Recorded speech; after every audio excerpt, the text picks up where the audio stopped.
कौन ब्रह्मा का पिता है, कौन विष्णु की मां, शंकर का दादा कौन है, हमको दे बता। ये जानने के लिए कृपया सुनिए। जगत गुरु तत्वदर्शी संत रामपाल जी महाराज के अमृत वचन सर्व पवित्र धर्मों के पवित्र शास्त्रों के आधार पर।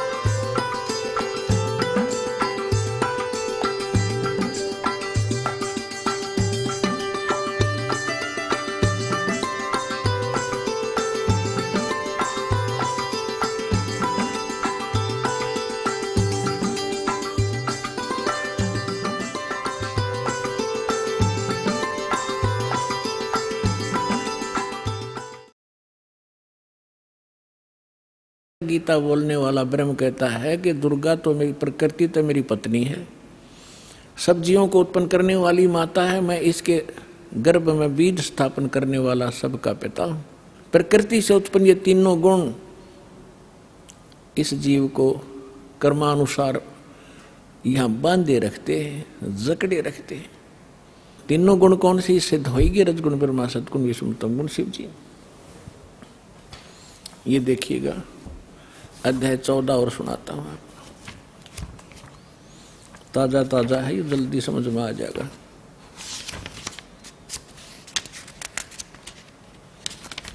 ये देखिएगा गीता अध्याय नंबर, श्रीमद् भगवत गीता अध्याय नंबर 14 का और श्लोक नंबर 3 में, हे अर्जुन, मेरी महत माने प्रधान ब्रह्म, मेरी महत रूप मूल प्रकृति संपूर्ण भूतों की योनि अर्थात गर्भाधान स्थान है। मैं उस योनि में चेतन यानी गर्भ को स्थापन करने वाला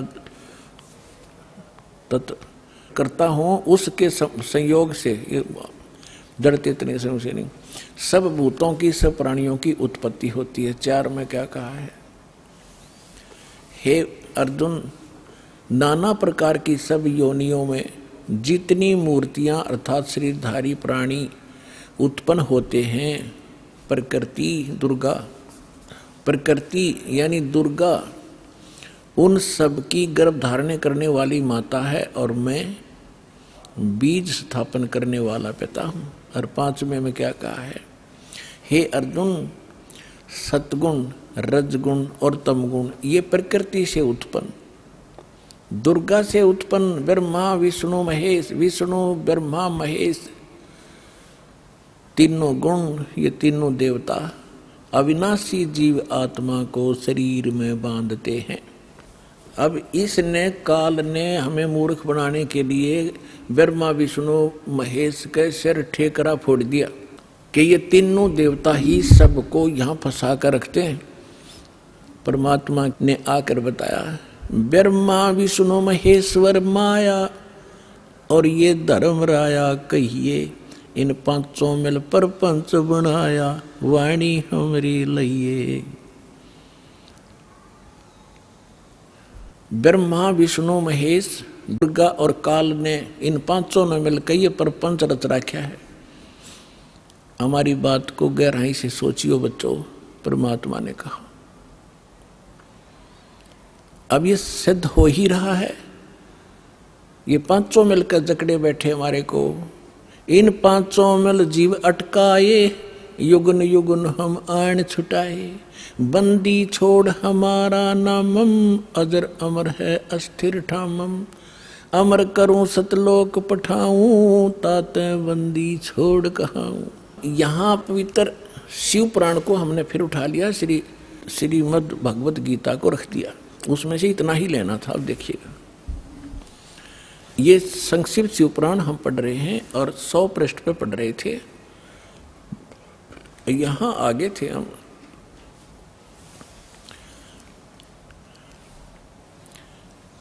कि जो मूर्ति रहित परम ब्रह्म है उसकी मूर्ति भगवान सदाशिव हैं।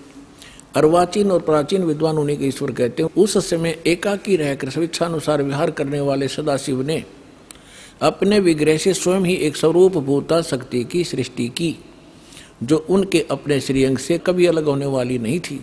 उस पराशक्ति को अपने विग्रह माने शरीर से निकाली दुर्गा को ये खुद मान रहे हैं। पुण्यात्माओं परमात्मा आए थे, ब्रह्मा जी को मिले, विष्णु जी को मिले, शिव जी को मिले। पहली बार तो इन्होंने ज्ञान सुना ढंगते। परमात्मा ने सबसे पहले ब्रह्मा को सृष्टि रचना आदि सुनाई थी। पहले उसने ठीक माना, बाद में काल ने उसके अंदर प्रवेश करके बुद्धि भ्रष्ट कर दी कि ये झूठ बोलता है, मन गणित कहानियां हैं, वेद सर्वश्रेष्ठ है, इसके अतिरिक्त कोई बातें मत मानो। तो इस ब्रह्मा जी ने कुछ तो परमात्मा से प्राप्त ज्ञान और कुछ फिर अपनी अज्ञान के आधार से ये ज्ञान सुनाना चाहा, तो फिर भी सच्चाई छुपी नहीं। ये क्या कहना चाहते हैं कि सदाशिव पहले निराकार था, फिर सदाशिव बन गया। उसने अपने शरीर से एक शक्ति निकाल ली, वह प्रकृति कल आई, उसी को जगदम्बिका कहते हैं। तीनों देव की जननी ब्रह्मा विष्णु महेश की माता और उसकी 8 भुजाएं। यहाँ कर दिया ना डंगा इसने। और परमात्मा ने पहले ही बता रखा है कि जैसे दास ने सृष्टि रचनामा आपको बहुत बार सुना है, उसमें आप खूब समझ चुके होंगे, तो उसी का कुछ अंश लेकर इसने यहाँ मिलावट की है। देखिएगा, उस समय एकाकी रहकर स्वेच्छा अनुसार विहार करने वाले सदाशिव ने अपने विग्रह से स्वयं ही एक स्वरूप भूता शक्ति की सृष्टि की, जो उनके अपने श्रीअंग से कभी अलग होने वाली नहीं थी। उस पराशक्ति को प्रधान प्रकृति गुणवती माया बुद्धि तत्व की जननी विकार रहित बताया गया। वह शक्ति अंबिका दुर्गा कही गई है। उसी को प्रकृति सर्वेश्वरी त्रिदेव जननी नित्य मूल कारण भी कहते हैं। सदाशिव द्वारा प्रकट की गई उस शक्ति की 8 भुजाएं। होगी क्लियर। नाना प्रकार के आभूषण उसके श्री अंग की शोभा बढ़ाते हैं, श्री अंगों की। वह देवी नाना प्रकार की गतियों से संपन्न है और अनेक प्रकार के अस्त्र शस्त्र धारण करती है। एकाएकनी होकर भी वह माया संयोग वसात अनेक हो जाती है। वे जो सदाशिव हैं, अब ये डेफिनेशन है उस काल की, ब्रह्मा जी बता रहे हैं और अपने सदग्रंथों में लिखा है। देखिएगा, वे जो सदाशिव हैं उन्हें परम पुरुष ईश्वर शिव शंभु और महेश्वर कहते हैं। यहाँ देखना, वे अपने सारे अंगों में भस्म रमाए रहते हैं। उन काल रूपी ब्रह्म ने एक ही समय में शक्ति के नाथ नहीं, शक्ति के साथ, दुर्गा के साथ शिवलोक नामक अक्षेत्र का निर्माण किया था। उस उत्तम अक्षेत्र को काशी कहते हैं। वह परम निर्वाण या मोक्ष स्थान है जो सबके ऊपर विराजमान है। वह प्रिय और प्रियतम रूप, पति पत्नी रूप में शक्ति और शिव, दुर्गा और ये काल, ये स्पष्ट कह दिया। वो काल रूपी ब्रह्म ने, यो काल कहो ब्रह्म कहो, काल रूपी ब्रह्म कहो, सदाशिव कहो, ये ब्रह्म है। शक्ति और शिव ने, दुर्गा और काल ने, वे प्रिय और प्रियतम रूप यानी पति पत्नी रूप में शक्ति यानी दुर्गा और शिव जो परमानंद स्वरूप हैं, उस मनोरम क्षेत्र में नित्य निवास करते हैं। मुने शिव और शिवा ने, काल और दुर्गा ने प्रलय काल में भी कभी उस क्षेत्र को अपने सानिध्य से मुक्त नहीं किया।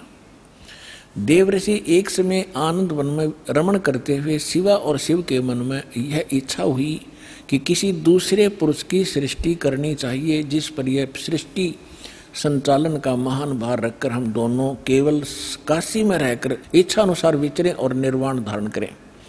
अब इन्होंने सोचा कि कोई पुत्र उत्पन्न करते हैं, उसको ये सारा काम संभलवा देंगे, हम निर्वाण धारण करेंगे, एकांत में रहा करेंगे। ये देखिएगा, ऐसा निश्चय करके शक्ति सहित सर्वव्यापी परमेश्वर शिव ने अपने वाम भाग के 10वें अंग पर अमृत मल दिया। फिर तो वहां से एक पुरुष प्रकट हुआ, यानी पति पत्नी व्यवहार किया, वहां से एक पुत्र उत्पन्न हुआ, उसका नाम के रखा। 102 पृष्ठ पे संक्षिप्त शिव पुराण 102 पृष्ठ पे शिव ने कहा वत्स, उस काल ने कहा बेटा, व्यापक होने के कारण तुम्हारा विष्णु नाम विख्यात हुआ, विष्णु धर दिया तेरा नाम। अब फिर हम यहाँ आते हैं, ये हमने 6वां अध्याय पढ़ लिया रुद्र संहिता का 7वां, ये 7वां अध्याय 103 पृष्ठ पे। ब्रह्मा जी कहते हैं देवर से, तत्पश्चात कल्याणकारी परमेश्वर शाम सदाशिव ने, काल ने पूर्ववत प्रयत्न करके जैसे अपनी दुर्गा से विष्णु की उत्पत्ति की, मुझे अपने दाहिने अंग से उत्पन्न किया। बस बात खत्म। अब यहाँ समस्या आ गई अनुवादकर्ता ने, क्योंकि इनको ज्ञान तो था नहीं, इनका उद्देश्य फिर इसको सब उलट सुलट करना ही था। अब इसको समस्या पैदा होगी कि शिव से शिव की उत्पत्ति कैसे बताऊं। अनुवादकर्ता ने गोल मोल कर दिया। कहते हैं चोर चुरावे तूंबड़ी और गड्ढे पानी में, वो गड्ढे हुआ ऊपर आवे, सच्चाई छानी ना। अब यहाँ आपको हम विद्वेश्वर संहिता, इसी शिव पुराण के अंदर एक अध्याय है, उसमें दिखाते हैं कि एक समय ब्रह्मा और विष्णु का झगड़ा हो गया। ब्रह्मा जी बोला मैं तेरा बाप विष्णु जी को, विष्णु जी बोले मैं तेरा पिता, तो मेरे नाभि कमल से उत्पन्न हुआ। ब्रह्मा जी कहने लगे मैं सारी सृष्टि का पिता, मैं प्रजापिता हूँ। इन सूखी फीत ला रहे थे आप पे, इन दोनों का युद्ध हो गया इससे बात पे। तो इस काल ने सोचा है लड़का मरेंगे, और मैंने इनसे सृष्टि रचवानी अपने खाने के लिए। इनके बीच में एक सतम, एक लिंग खड़ा कर दिया सफेद तेजों में, बहुत ही विस्तार, जिसकी और छोर भी इन दोनों को नहीं पाया। तो लंबा कथा ना बना के, तो आपने खूब पढ़ रखी है, हम अपने मतलब की सुनेंगे। तो उसी समय ये खुद भी वहां अपने पुत्र शिव के रूप में, सदाशिव रूप में आकर खड़ा हो गया। फिर इनको लग गया ज्ञान समझाने। देखिएगा, ये है ब्रह्मा विष्णु लड़े थे, इनके बीच में स्तंभ खड़ा कर दिया। संक्षिप्त शिव पुराण 24 पृष्ठ पे, गीता प्रेस गोरखपुर से प्रकाशित, सचित्र मोटा टाइप के। और ये विद्वेश्वर संहिता 25 पृष्ठ पे। यहां से थोड़ा सा हम लिंक लेंगे इसका। ब्रह्मा और विष्णु ने पूछा प्रभु सृष्टि आदि 5 कृत्यों के लक्षण क्या हैं, यह हम दोनों को बताइए। भगवान शिव बोले, युकाल बोला मेरे कृत्यों को समझना अत्यंत गहन है, तथापि मैं कृपा पूर्वक तुम्हें उनके विषय में बताता हूं। अब हम ज्यादा ना पढ़े, ये देखिएगा। अब 26 पे क्या लिखा है। पुत्रो, काल कहता ब्रह्मा और विष्णु को, पुत्रो तुम दोनों ने तपस्या करके प्रसन्न हुए मुझ परमेश्वर से सृष्टि और सतीथि नामक 2 कृत्य प्राप्त किए हैं, ये तुम दोनों को बहुत प्रिय है। इसी प्रकार मेरी विभूति स्वरूप रुद्र और महेश्वर ने, यू में नहीं है, ने 2 अन्य उत्तम कृत सहार और तिरोभाव मुझसे प्राप्त किए हैं। सिद्ध जो दास करना चाहा था, 2 पुत्र तो ये हो गए इसके, ब्रह्मा और विष्णु, जो वहां कति क्लियर हो गया, इनका जन्म हुआ दुर्गा से। अन्यों का 2 और है मेरे बेटे, रुद्र और महेश्वर, तो हो गए 4, और 5वां बोल रहा है। अब और थोड़ा सा क्लियर करते हैं। हाँ, यहाँ एक थोड़ा सा और रह गया, इससे और अच्छा क्लियर हो जाएगा। यू कौन, अब यहाँ 26 पर हम पढ़ ही रहे थे, यही देखिएगा। अब 26 पर हम पढ़ रहे थे, यही इसके विद्वेश्वर संहिता के, यहाँ पर हम पढ़ रहे थे नीचे पुत्रो। यहाँ फिर इसका और थोड़ा सा लिंक है। ये क्या कहता है, मैंने पूर्व काल में अपने स्वरूपभूत मंत्र का उपदेश किया है, जो ओंकार के रूप में प्रसिद्ध है। वह मंगलकारी मंत्र है। सबसे पहले मेरे मुख से ओंकार ओम प्रकट हुआ, जो मेरे स्वरूप का बोधक करने वाला है। ओंकार वाचक है, मैं वाच्य हूँ, ये मंत्र मेरा स्वरूप ही है। प्रतिदिन ओंकार का निरंतर स्मरण करने से मेरा ही यानी काल का ही स्मरण सदा सिमरण होता है। मेरे उत्तरवर्ती मुख से अकार का, पश्चिम मुख से उकार का, दक्षिण मुख से मकार का, पूर्ववर्ती मुख से बिंदु का और मध्यवर्ती मुख से नाद का प्राकट्य हुआ है। इस प्रकार 5 अवयव से युक्त ओंकार का विस्तार हुआ है। इन सभी अवयवों से एकीभूत होकर यह प्रणव यानी एक ओम अक्षर हो गया। अपने आत्माओं इन सदग्रंथों का दूध सा काट दिया कति दास ने परमात्मा की कृपा से। अब ये सिद्ध हो गया कि ये जो ओम मंत्र है वो ओम मंत्र है जिसका जो ब्रह्म का है, और ये उनको समझा रहा है, ये इनका पिता है ब्रह्मा विष्णु महेश का, ये सदाशिव है। इसको काल रूपी ब्रह्म भी सदग्रंथों में भी कहा है, परमेश्वर ने भी कहा है। अब श्रीमद् भगवत गीता अध्याय नंबर 8 के श्लोक नंबर 13 में भी गीता यही ज्ञान दे रहा है और कह रहा है मेरा एक ओम मंत्र है। ये देखिएगा गीता अध्याय नंबर 8 का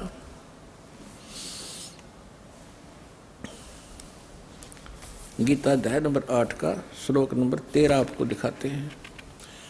अध्याय 8 श्रीमद् भगवत गीता अध्याय 8 और मंत्र नंबर 13। ओम इति एकाक्षरम ब्रह्म विहारण माम अनुसमरण ये प्रियाति तजन देहम सयाति परमाम गतिम। माम ब्रह्म मुझ ब्रह्म का ओम ओम यह एक अक्षर मंत्र है, एक अक्षरम, नथिंग एल्स। व्यवहारण अनुसमरण उच्चारण करके सुमन करता हुआ यह प्रियाति तजन देहम जो शरीर छोड़कर जाता है, सयाति परमाम गति जो ओम से मिलने वाली परम गति है उसको प्राप्त होता है। ओम अर्थ इन्होंने ये ओम किया, जो पुरुष ओम ओम इस एक अक्षर रूप ब्रह्म को उच्चारण करता है, एक अक्षर रूप ब्रह्म कहेंगे ये तीनों का मुझ ब्रह्म का केवल एक ओम मंत्र है, इसका उच्चारण करता हो जो शरीर छोड़कर जाता हो, ब्रह्म से होने वाली जो मोक्ष है उसको प्राप्त करता हूँ। ब्रह्म से कौन सी उपलब्धि है?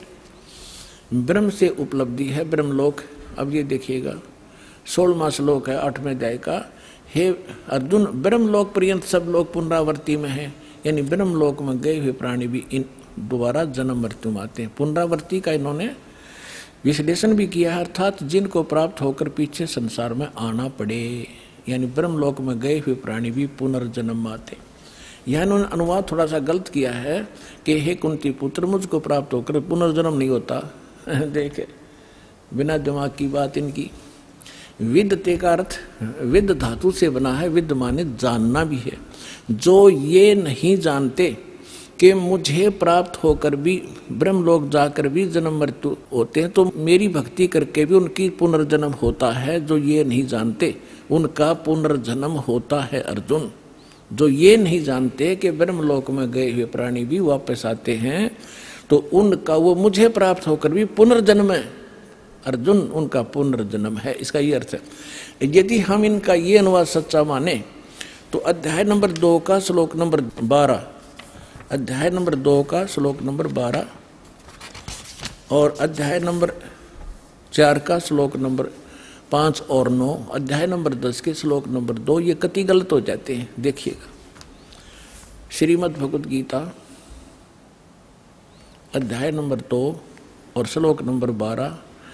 न तो ऐसा ही है कि मैं किसी काल में नहीं था, गीता ज्ञानदाता कह रहा ये ब्रह्म, अथवा तू नहीं था, अथवा ये राजा लोग नहीं थे, और न ऐसा ही है कि इससे आगे हम सब नहीं रहेंगे।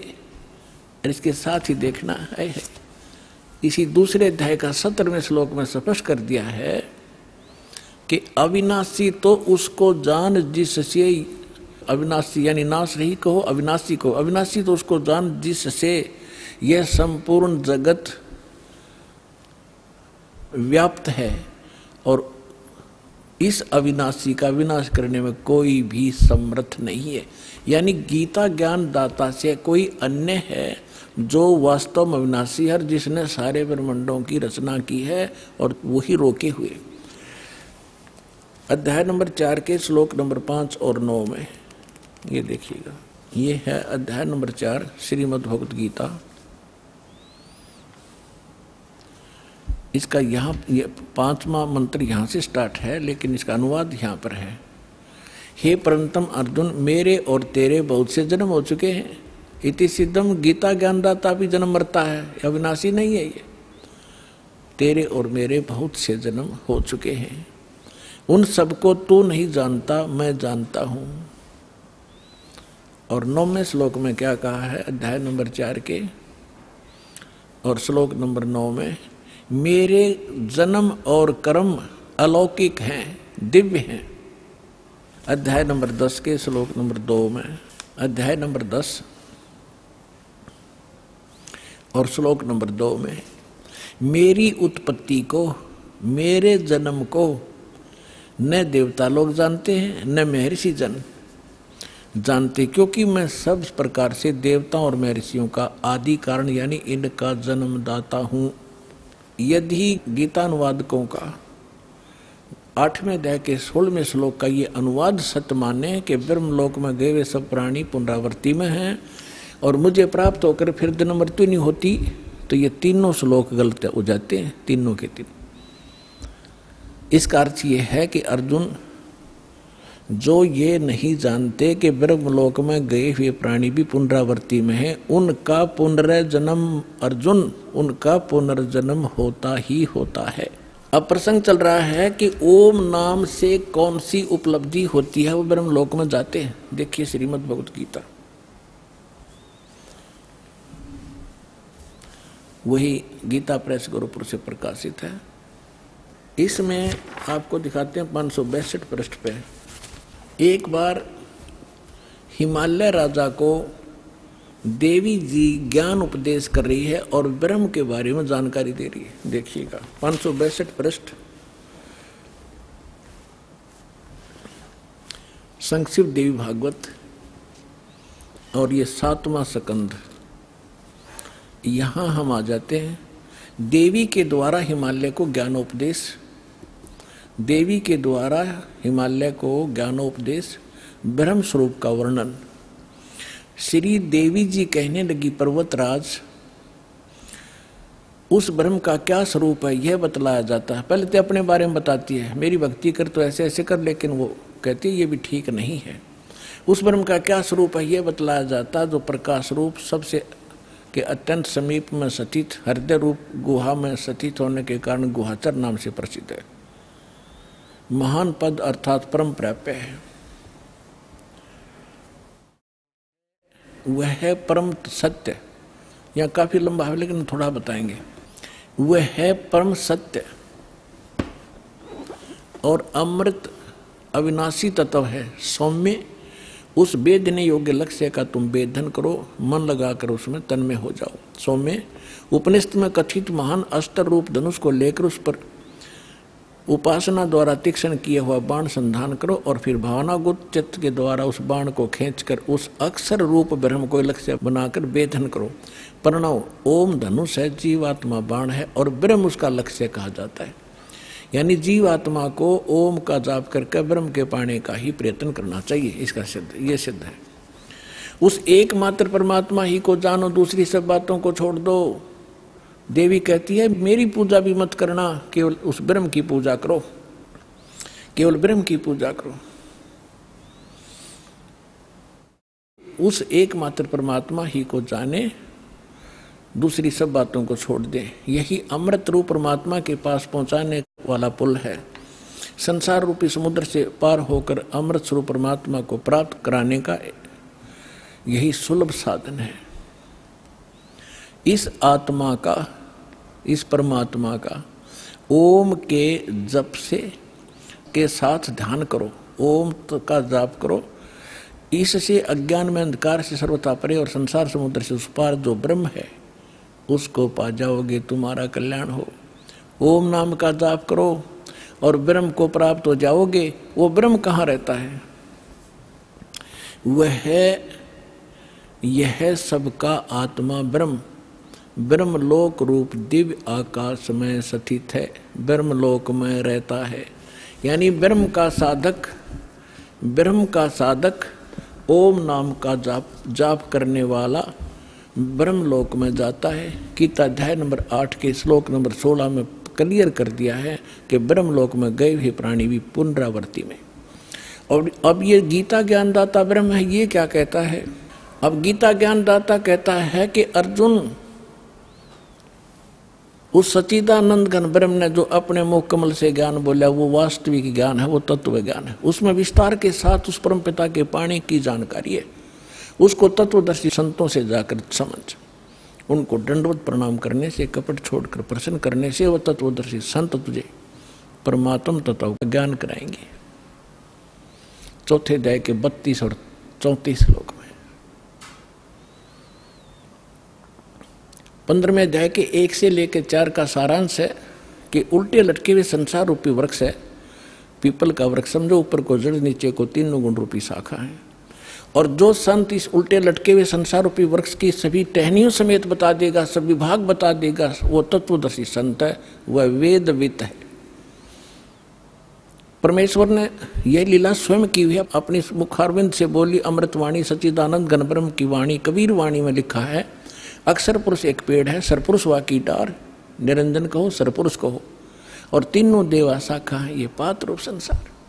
15वें अध्याय के 4थे श्लोक में कहा कि जब तत्वदर्शी संत तुझे मिल जावे, उसके पश्चात परमेश्वर के उस परम पद की खोज करनी चाहिए, जहाँ जाने के बाद साधक फिर लौटकर कभी संसार में नहीं आते।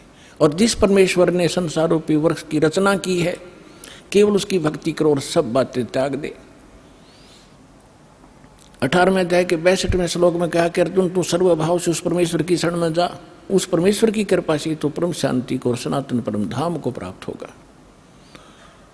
तो इससे सिद्ध हो गया कि गीता ज्ञानदाता से अन्य कोई और परम शक्ति है, और गीता ज्ञानदाता भी जन्म मृत्यु के अंदर आता है और ब्रह्म का उपासक ब्रह्म लोक में जाता है, और ब्रह्म से यही एक परम गति होती है, ब्रह्म लोक प्राप्ति होती है। अब हम आते हैं उसी प्रसंग पर जो आज दास आगे बढ़ाना चाह रहा है।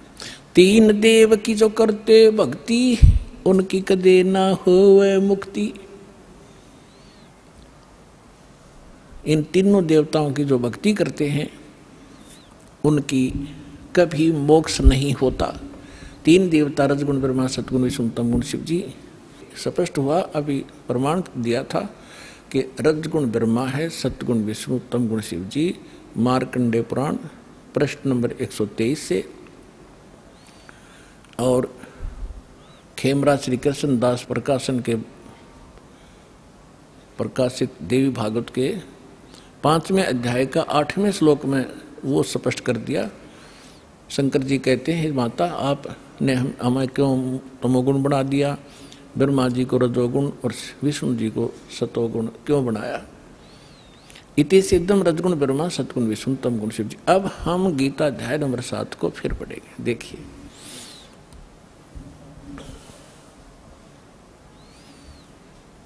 अब हमने यहां तक पढ़ लिया इसको। अब ये क्या कह रहे हैं कि देखिएगा, अध्याय नंबर 7 का श्लोक नंबर 2, मैं तेरे लिए इस विज्ञान सहित तत्व ज्ञान को पूर्णतः कहूँगा, जिसको जानकर संसार में फिर कुछ भी जानने योग्य शेष नहीं रह जाता। फिर ये तीसरे में बता दिया है कि हजारों मनुष्यों में कोई एक माने सिद्ध है, माने भगवान प्राप्ति के लिए हजारों को एक आधा कोशिश कर रहा है भगवान पाने की, ना को केवल तो फॉर्मेलिटी करते हैं। और यत्न करने वालों में भी कोई एक आधा ही मुझ तक पहुँचता है, इसका ये अर्थ है कहने का। और जो मुझे तत्व से जानता है। अब प्रमाण है, जैसे दास बहुत बार सत्संग में सुनाता है कि ये स्वर्ग का राजा इंद्र एक बार मार्कंडेय ऋषि तपस्या कर रहे थे, उसने अपनी पत्नी भेज दी और फिर भी वो टस से मस नहीं हुए। फिर स्वयं इंद्र पहुंच गया कि ले मार्कंडेय जी, तुम इंद्र का राज ग्रहण करो, हम हार गए तुम जीत गए। लेकिन मार्कंडेय ऋषि ने कहा था कि मुझे तेरे इंद्र की राज की आवश्यकता नहीं, मैं तो ऐसे स्थान पर समाधि लगा रहा हूँ ब्रह्मलोक में। और इंद्र को कहने लगा कि आजा, तुझे ब्रह्मलोक का सैल करा दूं, वो ज्ञान बता दूं, त्याग दे इस इंद्र के राज को। वो केवल इसी ब्रह्म को ही तत्व से जानता था, इस ब्रह्म को ही फाइनल मान रहा था कि ये पूर्ण परमात्मा है मार्कंडेय ऋषि। तो उसने वही सेटिंग थी। तो ये कहना चाहता है कि जो मुझे ही फाइनल मान रहा है तो मेरी भक्ति करता है, वो भी हजारों में कोई एक आधा, नहीं तो नीचे के देवी देवताओं तक सीमित हैं लोग। ये सारा इस 7वें अध्याय का ये निष्कर्ष समझ लेना। फिर आगे देखिएगा, इसी 7वें अध्याय का ये 4था और 5वां श्लोक आपको बता, ये पृथ्वी जल अग्नि वायु आकाश मन बुद्धि अहंकार भी इस प्रकार ये 8 प्रकार से विभाजित मेरी प्रकृति यह तो जड़ प्रकृति है अपरा, और हे महाभाव से दूसरी जिसे सारा संपूर्ण जगत धारण किया जाता है, मेरी चेतन प्रकृति, जीव रूपा ये चेतन प्रकृति समझो। अब छठे में कहा है, ऐसा समझकर संपूर्ण भूत सभी प्राणी इन दोनों प्रकृतियों से मैं संपूर्ण जगत का प्रभाव अर्थात प्रलय का कारण हूँ, इनका जन्म और इस सब का मैं ही कारण हूँ।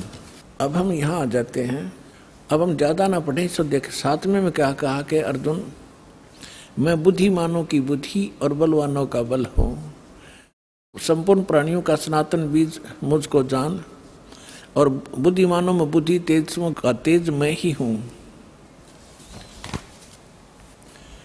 और 11वें में क्या कहा है कि हे भरत श्रेष्ठ, मैं बलवानों का आसक्ति और कामनाओं से रहित बल अर्थात सामर्थ्य हूँ। कहने का भाव ये है कि मैं बलवानों का बल और बुद्धिमानों की बुद्धि इनकी मेरे हाथ में है।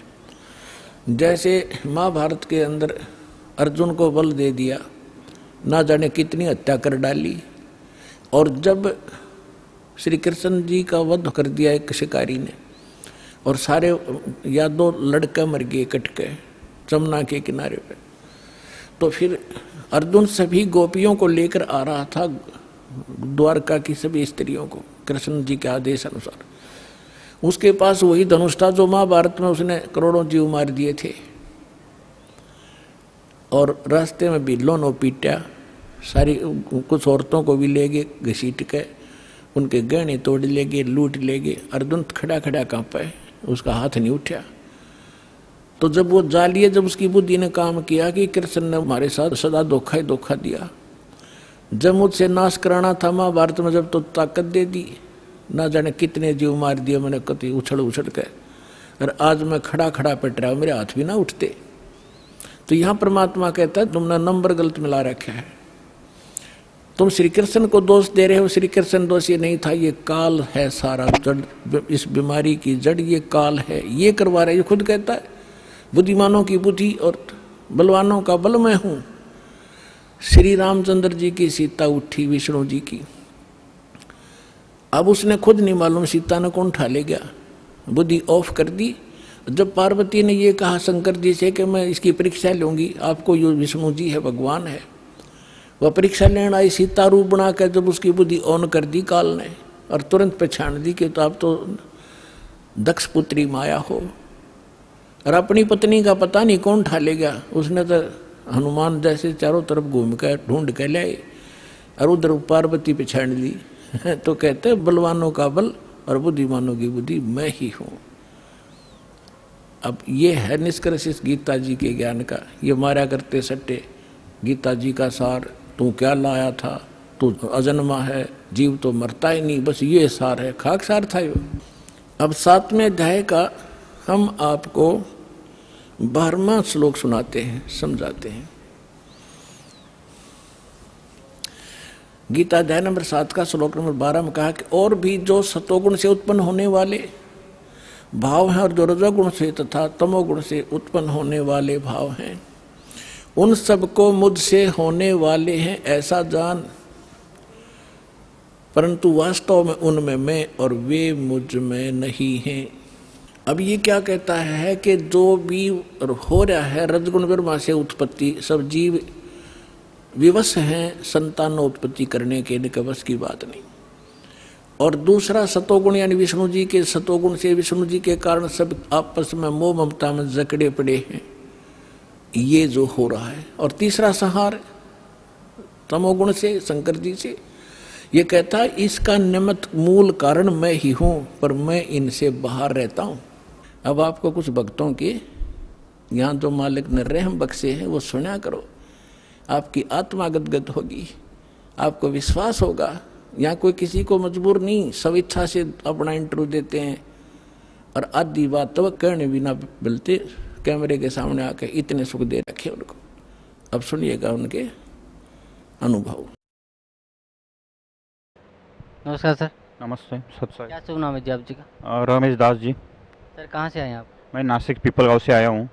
सर क्या काम करते हैं? मैं केबल ऑपरेटर हूँ। सर परमहंस सतगुरु रामपाल जी महाराज की शरण माने से पहले आप कौन सी भक्ति करते थे? मैं सभी देवताओं की पूजा करता था। जहाँ मंदिर था राम का पूजा करता था, श्री राम की, श्री कृष्ण जी की, गणपति जी की। जहाँ जहाँ मंदिर था, जहाँ जहाँ जाता वह भक्ति करता था। मगर मैंने गुरु नहीं बना लिए थे। मैं परेशान था कि मैं जहाँ जहाँ जाता था वहाँ से परेशान था कि सब लोग जाके देखता था कि वहाँ पे पैसे के भूखे थे और मुझे बहुत कोई लाभ नहीं मिलता था। मैं वहाँ ढूंढता था। मैं हमारे महाराष्ट्र में संत ज्ञानेश्वर, बहुत सारे संत हैं, सभी मैं जाके गया। वहाँ से हमारे नज़दीक नासिक में गोदावरी है, यहाँ पे त्र्यंबकेश्वर का जो बड़ा मंदिर है वहाँ पे वे जाके देख लिया। यहाँ से आळंदी वे संत ज्ञानेश्वर की समाधि वहाँ पे जाके लिया। वहाँ पे वे हमने संत ज्ञानेश्वरी का पारायण किया। खुद हमने भगवद गीता के भी पारायण किया। कुछ लाभ नहीं मिलता था। बहुत परेशान थे हम कि भगवान कहाँ है, कैसा है, कैसे मिलता है। ऐसे ही भी हम भटकते रहते थे। तो ऐसे भी हमारे एक दिन हमारी मुलाकात हमारे जो मित्र थे वो जो अमरीश नेरकर, वहाँ से वो हमारे गुरु बन गए थे। तो गुरु बनने के बाद उसने हमें एक मंत्र दिया था कि ओम नमो भगवते वासुदेवाय। तो हम उसका जाप करते थे। तो जाप करने से हम ध्यान लगाते थे। ध्यान लगाने के बाद हमें बहुत शांति मिलती थी। बाद में आँख खुलने के बाद हमें कुछ नहीं मिलता था। सर परमहंस सतगुरु रामपाल जी महाराज की शरण में आप कैसे आए? पूर्व संत रामपाल जी महाराज के शरण में आए हम।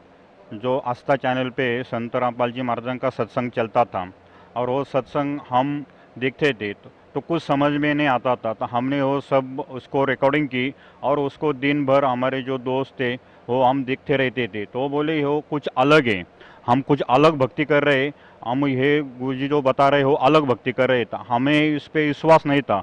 तो गुरुजी जो बताते वेद, जो गीता, जो पुराण, वो हम देखते थे। हम सब वो लेके आए। इसमें जो लिखा था वही हमने देखा। तो हमें लगा हम बहुत गलत भक्ति कर रहे हैं और गलत जगह पे गलत राह पर चल रहे।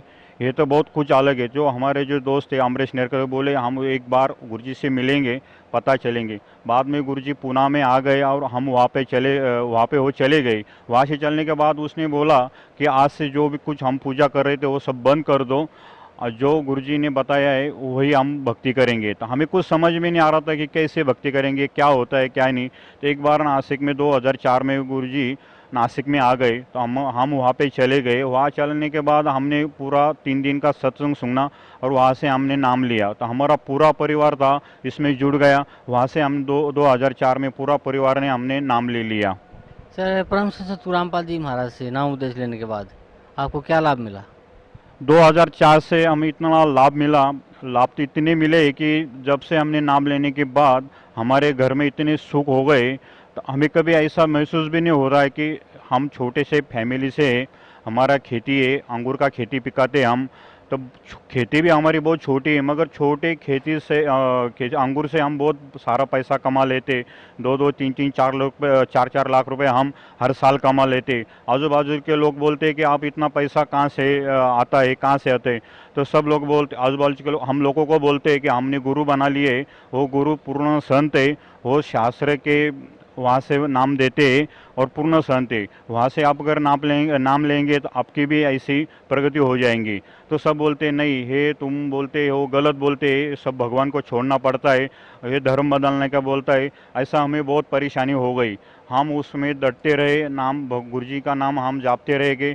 आज तक हमें कोई परेशानी हुई नहीं। लाभ तो हर पूछो मत, बहुत लाभ हो गए। गुरुजी हो लोग हम उनको बताते कि हमारे जो गुरुजी ना हो धर्म बदलते, ना बदलने को कहते, जो भगवान है उन्हीं को पूजा करने को कहते। जैसा उनका मंत्र दिया हुआ है तो शास्त्रों में है, जो वेदों में है, गीता में है, वो मंत्र हमें देते थे।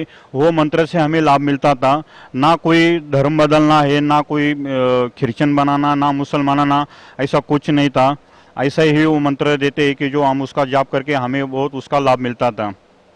और ऐसे करते करते आज हमारे पीपल गांव में बहुत सारे लोग हमसे जुड़ गए। वो बोलते आप कहाँ जाते, हमें वहाँ पे आने का है। हम बोलते वहाँ पे आ जाओ, सत्संग सुनो, हमारे गुरुजी जो कुछ नाम देते उसकी भक्ति करो और आपकी भी बहुत प्रगति हो जाएगी, आपको भी बहुत लाभ हो जाएगा इसमें से। तो आज हमने पीपल गांव से बहुत सारे लोग इसमें जुड़ गए और हमें बहुत खुशी होती है कि रामपाल जी महाराज की कृपा से हम इतने सारे सुख दिए कि हम उसको बयान भी नहीं कर सकते। आज हमारे पास 1 2 2 3 3 गाड़ियां है, हम 2 भाई है, हमारा परिवार छोटा सा है मगर सब खुश है। आज कोई बीमारी नहीं, कुछ नहीं। हम आजू बाजू के लोग हमें देखते हैं कि ये जाते हैं हरियाणा में और वहाँ पे 3 8 दिन 3 दिन वहाँ पे रह के सत्संग सुनने के बाद वहाँ पे आते हैं। वो बहुत कूल भी रहते हैं। वो आने के बाद उनकी बहुत और भी प्रगति हो जाती है। तो देख के बोलते हैं अब नेम के वहाँ पे जाके क्या करते थे। हमने सुना है कि वहाँ पे जाने के बाद लोग कहते हैं कि टीवी पे देखा है कि ऐसा हुआ तैसा हुआ। एक बार कोरोता कांड में ऐसा हुआ कि आसाराम जी बापू के मासिक में लेख लिखा हुआ था, तो हमारे घर में आके वो पुस्तक फेंक दिए, देखो तुम्हारे गुरुजी के बारे में क्या क्या लिखा है, वो सब सच है। हम बोले ये सब गलत है, वो ऐसा कुछ नहीं है। हम वहाँ पे थे कोरोता कांड में, ये सब झूठ है, हमारे गुरुजी को फंसाया गया है। ये सब आजू बाजू के लोगों ने मिलके वहाँ पे फंसा दिया है। तो हम उनको बोलते थे, मगर आज धीरे धीरे हम पुस्तकों की सेवा करते, घर पर पे जाके बताते हैं कि देखो ये हमारा ज्ञान गंगा पुस्तक है, इनमें से दिया हुआ है, सब देवताओं की यही पूजा करते, ना किसी धर्म को छोड़ना है, ना किसी भगवान को छोड़ना है, उसको बस उसकी पूजा करना है, उसको विधि करना है, उसकी भक्ति करना है, ना कोई उसको छोड़ना है, ना कोई उसको फेंक देना है। तो वही हम वो बताते हैं उनको। परम संत सतगुरु रामपाल जी महाराज से नाम उपदेश लेने के बाद आपको बहुत लाभ मिला। पहले आपका जीवन बहुत ही दुखी था, कष्ट में था, तो सतगुरु रामपाल जी महाराज से नाम उपदेश लेने के बाद आपको यथार्थ भक्ति मिली। उस भक्ति से आपको मुक्ति भी मिल सकती है, आपकी आर्थिक स्थिति भी सुधर गई है। तो भक्त समाज को क्या संदेश देना चाहते हैं आप? मैं भगत समाज को यही संदेश देना चाहता हूँ कि आप नकली गुरु में फंसे हुए, उनके पास कुछ ज्ञान नहीं है, ना कोई वो खुद, उनको भी खुद ज्ञान नहीं है और उनको भी कुछ भक्तों को ज्ञान देते हैं, वो सब पैसे के भूखेले, वो आपको फंसा रहे और आपका जीवन व्यर्थ पे जा रहा है। और आप यहाँ पे आइए बरवाला हिसार में आश्रम में, सतलोक आश्रम में, और आपका कल्याण करवाइए। जी धन्यवाद आपका, बहुत बहुत धन्यवाद। परमात्मा ने बताया था कि इस काल को 1 लाख मानव शरीरधारी प्राणी नत खाने का श्राप लगा हुआ है, जिस कारण से ये अपने तीनों पुत्रों को इसने गुणयुक्त कर दिया, 1 गुणयुक्त। अब इनके बस की बात नहीं, इन गुणों को ये ना रोक सके। जैसे मिर्च में गुण बना दिया मुंह जलने का, तो वो चरचराहट उसका गुण है, तो मिर्च के बस का कोई ना, उसने गुण खत्म कर लिए। तो इसी प्रकार इस काल ने इनको 1 गुण युक्त कर दिया। अब ये क्या कहता है कि इन से जो कुछ हो रहा है इसका निमित्त कारण मैं ही हूं, मैं ही करता करवाता हूं, मैं खाता हूं, ये पैदा करें, मोह ममता से जकड़े रख कर मार दे। आगे देखो 13वें श्लोक में क्या कहा है, 7वें अध्याय का 13वां श्लोक। गुणों के कार्य रूप सात्विक, राजस और तामस, इन तीनों प्रकार के भाव से ये सारा संसार प्राणी समुदाय मोहित हो रहा है। इन तीनों गुणों से परे, रजगुण ब्रह्मा, सतगुण विष्णु, तमगुण शिव जी से परे मुझ अविनाशी को नहीं जानता। अब ये कहते हैं कि सभी इन ब्रह्मा विष्णु महेश तक की भक्ति में जकड़े पड़े हैं, इनसे ऊपर मैं हूं ब्रह्म, ये मुझे भी ना जानते। देखिए 7वें अध्याय का 14वां श्लोक। क्योंकि यह अलौकिक अर्थात अति अद्भुत त्रिगुणमयी मेरी माया, रजगुण ब्रह्मा, सतगुण विष्णु, तमगुण शिव जी, बड़ी दुस्तर है, खतरनाक है। और जो पुरुष मुझको निरंतर भजते हैं, यानी ब्रह्म की साधना करते हैं ओम नाम का, वे इस माया का उल्लंघन कर जाते हैं। वो ब्रह्मा विष्णु महेश को ओवरलैप कर जाते हैं, जंप कर जाते हैं, इनसे अधिक राहत मिलती है उससे। आगे देखो 15वें में क्या कहा है, होय होय। माया के द्वारा जिनका ज्ञान हरा जा चुका है, रजगुण ब्रह्मा, सतगुण विष्णु, तमगुण शिव जी तक की जो बुद्धि, जिनकी बुद्धि वहीं तक सेट है, इनसे आगे कोई सुनना भी नहीं चाहते, वो आसुर स्वभाव यानी राक्षस स्वभाव को धारण किए हुए मनुष्यों में नीच, नराधम, नराधमा, मनुष्यों में नीच, दूषित कर्म करने वाले मूर्ख, मूर्ख लोग मुझको नहीं भजते। अब दास आपको सुनाएगा थोड़ा सा मौखिक था। अब इसमें ये क्यों कहा है कि तीनों गुणों के पुजारियों को राक्षस कहा, और मेरी भक्ति यानी ब्रह्म साधना भी नहीं करते, ये ब्रह्मा विष्णु महेश तक सीमित है, अन्य देवी देवताओं तक सीमित है, इनको राक्षस स्वभाव को धारण किए मनुष्यों में नीच दूषित कर्म करने वाला क्यों कहा? रजगुण ब्रह्मा जी की साधना की थी, भक्ति की थी, हिरण्यकशिपु ने अंडरस्टूड है, राक्षस कहलाया, अपने बेटे का दुश्मन बन गया और कुत्ते वाली मौत मारा गया। तमगुण शिव की भक्ति की थी रावण ने, और आपको पता उसकी कैसी गति हुई, राक्षस कहलाया।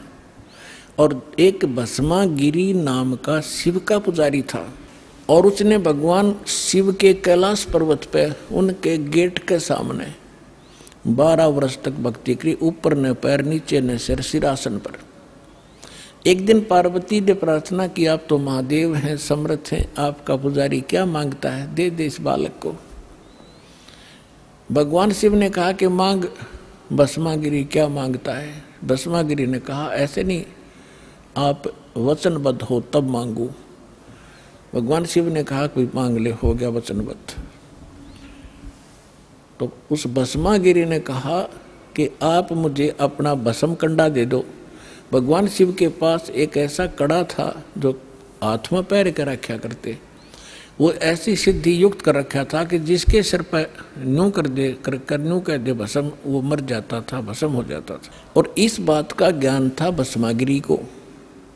ये गिरी, पुरी, नागा, कनपाड़े नाथ, ये सारे के सारे 10 नामी ये शिव के पुजारी हैं, सन्यासी। तो भगवान शिव ने सोचा ले जंगल में रहता है, अपने बचाव के लिए राक्षसों से लेता होगा, निकाल कर दे दिया भोलेनाथ ने। अब जो ही भस्मागिरी के हाथ में भस्मकड़ा आ गया, उसी समय आंख बदल गया और हंसा नोठा का मार के, ले होले शंकर होशियार, तुझे मारूंगा, तुझे भस्म करूंगा और पार्वती को अपनी पत्नी बनाऊंगा। मैं इसी उद्देश्य से साधना कर रहा था। अपने आत्मा शंकर जी को मृत्युंजय, कालज्य, अविनाशी, सर्वेश्वर, सबका मालिक, अंतर्यामी, पता नहीं क्या क्या संज्ञा दिया करते। सूक्ष्म वेद में कहा है कि यदि ये इस अंतर्यामी थे, क्या उस दुष्ट के मन की नहीं जान सकते थे क्या बकवाद लेकर साधना कर रहा है? अविनाशी होते तो क्यों भाग लिए उसके आगे? आगे आगे भगवान हर पीछे पीछे पुजारी, दोनों जहाँ 100 की स्पीड पे। अब परमात्मा ने इनकी रक्षा करते हैं मालिक आकर, जब ये हृदय से पुकारते हैं, आपत्ति में होते हैं, ये भी उसी के बच्चे। तो परमात्मा ने पार्वती रूप बनाया, भस्मागिरी और शंकर जी के बीच में खड़े हो गए और कहा संकेत से कि आ जाओ, यहाँ खड़े हो जाओ। अब भस्मागिरी ने सोचा भी बिल्कुल ठीक है, कड़ा मेरे पास है, शंकर जी तो रुका नहीं, अभी 100 किलोमीटर दूर है, मैं इतने 2 बात कर लेता हूँ। वो खड़ा हो गया। पार्वती बोली आजा, ठीक है, वो तो आएंगे नहीं अब आपके पास, आप मुझे कुछ डांस करके दिखाओ ताकि मैं प्रसन्न हूँ। तो वो कहने लगा मैं साधु संत तपस्वी आदमी, मेरे डांस नहीं आता। पार्वती बोली मैं सिखाऊंगा। भगवान बोले पार्वती रूप में कि चलो मैं सिखाता हूँ, इस हाथ को ऐसे कर, इस पैर ने ऐसे करो, ऐसे करो। जब ऊपर करवा लिया ना, जिस हाथ में कड़ा लिए रहता और कह दिया भस्म, रिमोट दबा दिया उसका, भस्मागिरी भस्म हो गया। उसके बाद वो भस्मा असुर कहलाया, भस्मा राक्षस। फिर कड़े को लेकर भगवान शिव का दिल डटा। जब उसने राख देख ली ना शंकर भगवान ने इसकी भस्मासुर की, जब दिल की धड़कन, उसका पल्स रेट सेट होया था। ये तो इन 2 गुणों के पुजारियों की दशा दिखा दी, सुना दी। अब वैष्णो जी के पुजारियों की और कथा सुनाते। एक बार कुंभ का मेला भरा था हरिद्वार में। उस समय ये सभी गिरिपुरी जितने भी ये त्रिगुण उपासक हैं, अपने अपने ग्रुप में जाकर वहाँ इकट्ठे हो जाते हैं। पुरियों में पुरी, गिरियों में गिरी, नाथों में नाथ, ओगड़ों में अगड़, नागाओं में नागा, वैष्णो में वैष्णो। और जो नहाने का ये समय निर्धारित करते हैं, हर की पैड़ी के ऊपर वो पर भी लगी थी, इनका अपना बनाया बस है ये मनगढ़ंत कहानियाँ। फिर भी उस अनुसार वो उस नहाने के लिए सबसे पहले नागा पहुंच गए हर की पैड़ी के ऊपर। पीछे तागे वैष्णु जो विष्णु जी के उपासक सतोगुण के। अब उन्होंने कहा कि नागाओ तुम बाद में स्नान करना, हम सर्वश्रेष्ठ हैं, हम भगवान विष्णु के उपासक हैं और हम पहले स्नान करेंगे, हम प्रथम स्नान करेंगे। नागाओं ने कहा कि नहीं, हम सर्वश्रेष्ठ हैं, हम त्यागी और बैरागी हैं, हम वस्त्र तक नहीं रखते, हम सर्वश्रेष्ठ हैं, हम सबसे पहले स्नान करेंगे। वैष्णु साधुओं ने कहा कि तुम पशु की तरह नंगे फिरते हो, टट्टी के हाथ भी ना धोते, शर्ट फरडो राख लपेट रखी, तुम कहे कि शुद्ध हो, उत्तम हो, बाहर निकलो, हम प्रथम नहाएंगे। अब इतनी अकल थी लोगों में। गंगा का पानी मैला हुआ था, 2 मिनट पाछे नहा लेते, वो नहा ले जबकि बिजली गिरी थी वह, पर भी खत्म हुआ थी 2 मिनट में। पर वो नहाना नूना भी भूल गए। भगवान की हर की पैड़ी में भी प्यार नहीं, भगवान का भी डर रहा नहीं, आपस में लड़न लग गए, कत्लेआम कर दिया। 25,000 वह त्रिगुण उपासक वह कट कर मर गए, कत्लेआम कर दिया।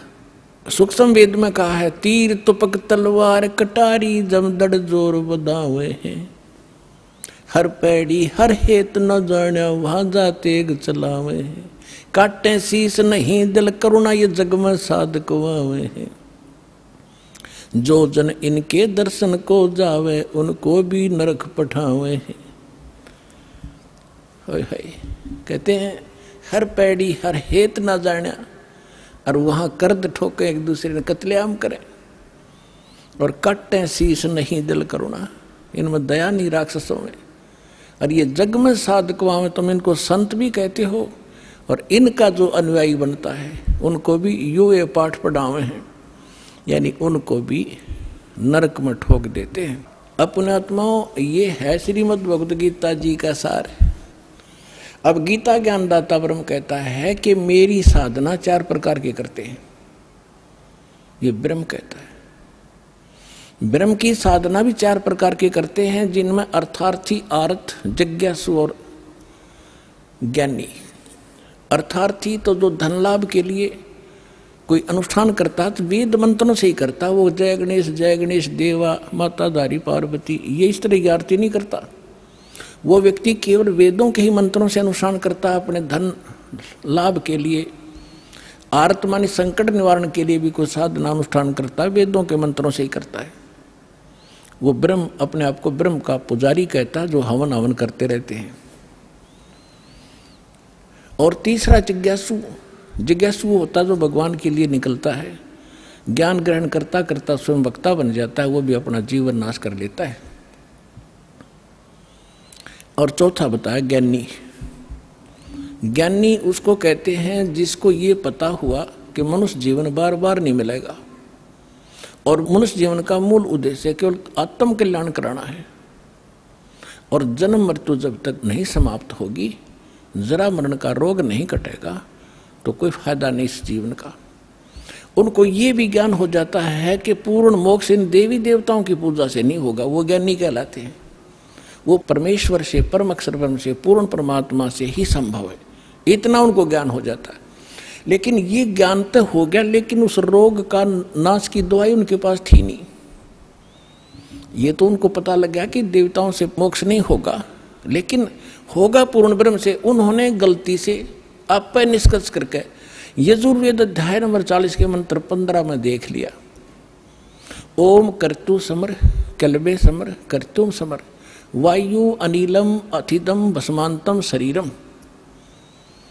जैसे गीता अध्याय नंबर 8 के श्लोक नंबर 13 में आपको दिखाया था, यही जो का तो वही मंत्र का सारांश है कि अंतिम सांस तक ओम नाम का जाप करते हुए जो शरीर छोड़कर जाता, उसका अमरतम, उस ओम से होने वाली जो परम गति है वो प्राप्त होती है। इसलिए ओम कर्तु समर, ओम नाम का जाप काम करते करते श्रवण करो, विशेष कसक के साथ श्रवण करो, और मनुष्य जीवन का मूल कर्तव्य जानकर ओम का श्रवण करो। ये तो है ओम की जानकारी। लेकिन कहते हैं गुरु बिन काहू न पाया ज्ञाना, जो थो था बुस छड़े मूड किसाना। गुरु बिन वेद पढ़े जो प्राणी, समझो न सौर रहे अज्ञानी।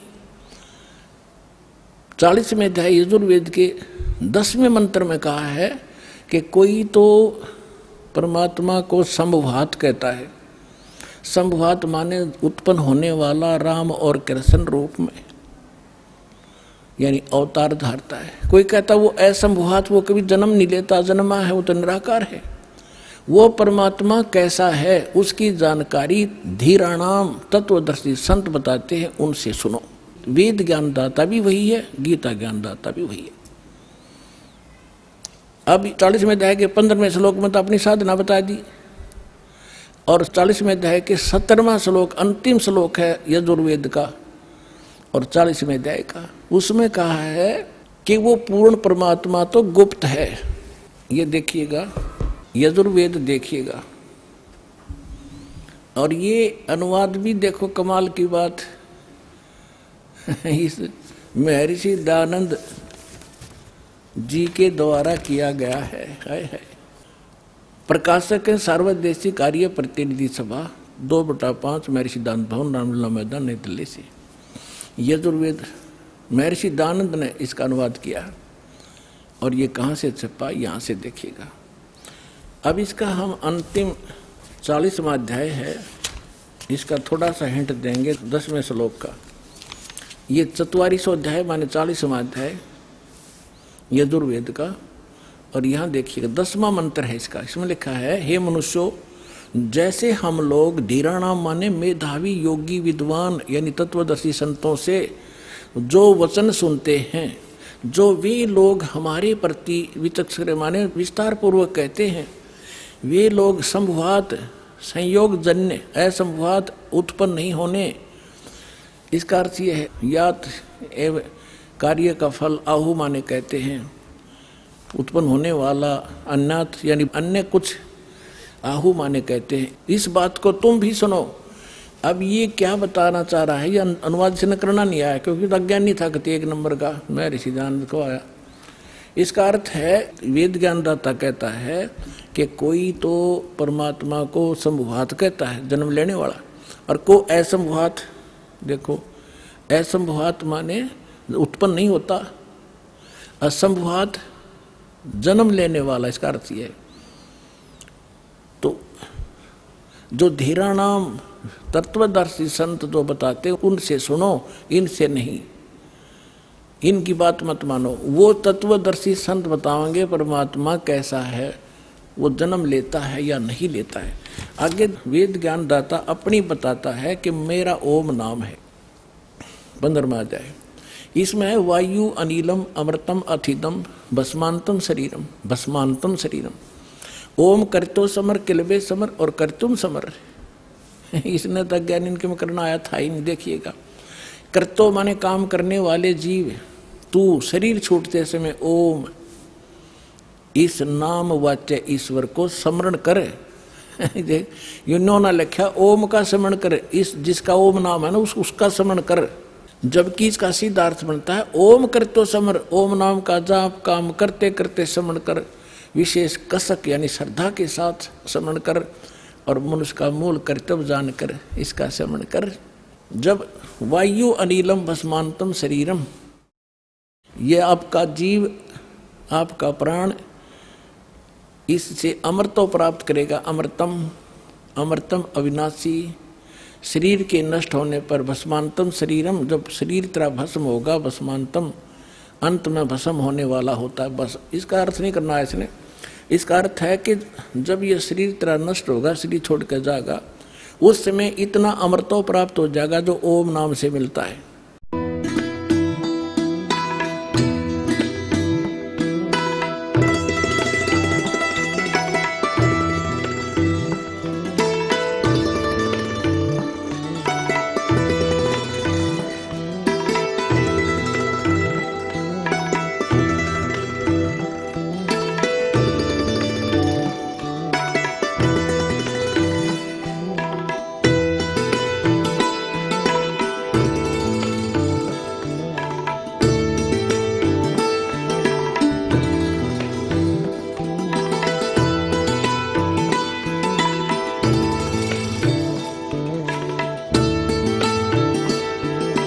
है।